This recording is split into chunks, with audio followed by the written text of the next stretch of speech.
Bonjour tout le monde. Alors aujourd'hui je suis très content. Pourquoi? Parce que j'ai Mélodie avec moi. Alors Mélodie, elle m'a demandé de changer aujourd'hui révolution capillaire. Ce que nous allons faire, c'est d'abord réduire la longueur. On va travailler avec une coupe très graphique et on va rester plus ou moins au niveau de son axe maxillaire. Mais surtout, Mélodie s'il te plaît sur la droite, on va travailler la chevelure avec une couleur finale qui va être plutôt poudrée. Je ne vais pas vous dire tout de suite qu'est-ce que c'est, des surprises. Ce que nous allons voir aujourd'hui, c'est comment travailler une chevelure asiatique. Donc ça va être très important. Pourquoi? Parce que ça va nous permettre d'apprendre que ça ne fait pas peur. À l'école, on nous apprend encore à faire la permanente, mais il ne nous apprend pas à faire des balayages, il ne nous apprend pas à travailler des autres textures, ou couper des cheveux bouclés, frisés, ondulés avec des techniques pour des cheveux raides.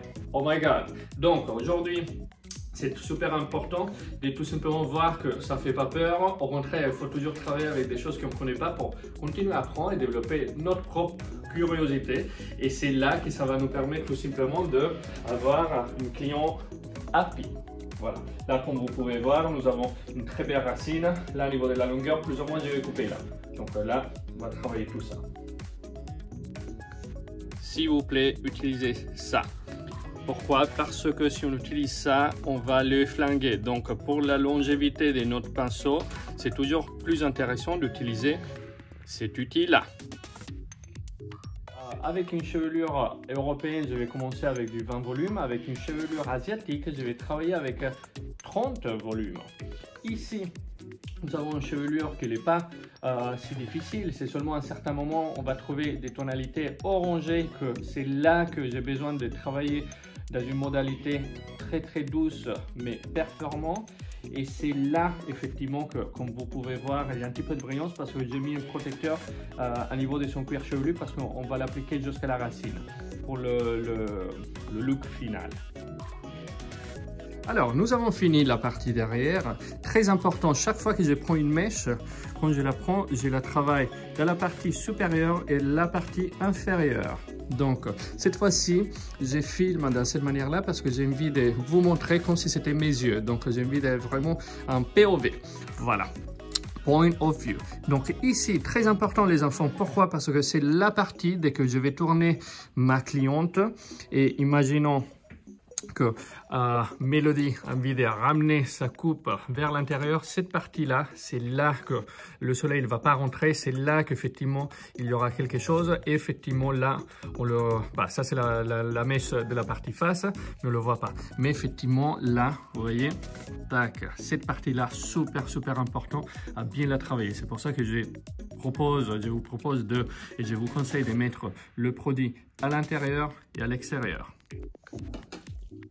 Même processus côté gauche, donc je vais prendre toujours des sections qui vont être plus ou moins l'épaisseur d'un doigt. Je prends la mèche, mon produit,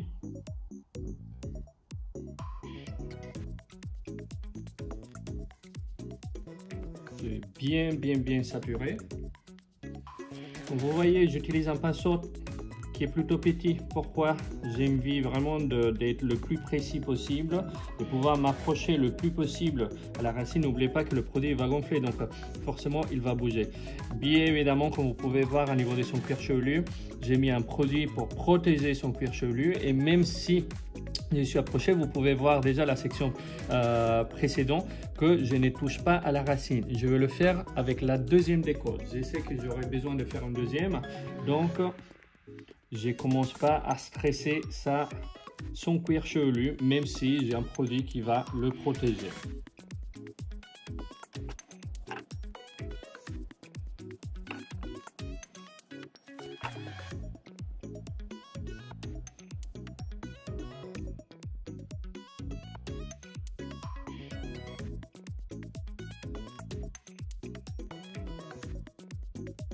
Même quand je fais des mèches, je préfère toujours faire 1, 1, 1, 1. C'est ici que j'ai une chevelure, une texture qui est plus épais. ici c'est un peu plus fin, donc je sais que ça va s'éclaircir rapidement. J'ai pas besoin de stresser immédiatement la chevelure. Donc horizontale, paf, paf, paf, paf, paf, je vais venir et après sûr et certain les deux côtés ils vont être là. La partie derrière, on va la contrôler ensemble. Déjà, je vois que c'est vraiment pas mal. Bien évidemment, regardez toujours le timing.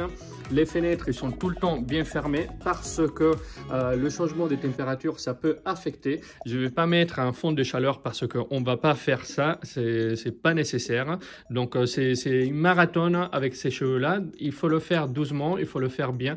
Et c'est tout simplement comme ça que vous pouvez éclaircir, que ce soit asiatique ou pas asiatique.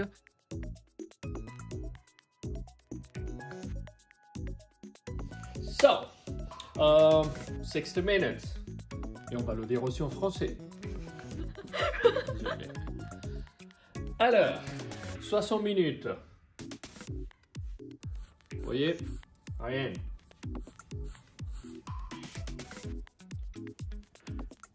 Vous utilisez un peigne vraiment large comme ça vous permet de voir, d'avoir une meilleure visibilité sur la chevelure. Comme vous pouvez voir, si on a envie d'aller sur des tonalités très claires, la base, elle n'est pas encore là. Donc, très bien, ça va nous permettre tout simplement d'avoir la place pour réappliquer du produit et continuer à éclaircir.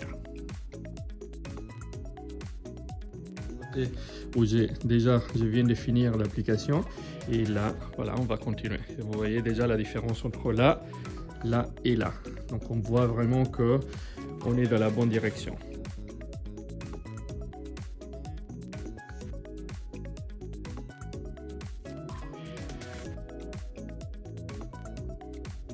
On est au bac à shampoing.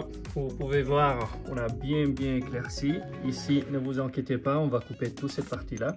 Et vous voyez déjà, on est très stable. Et ça, c'est très joli. Donc, en quoi travailler doucement avec des volumes très bas, mais dans une manière consistante, ça paye toujours. Et les cheveux, ils sont toujours là. On continue.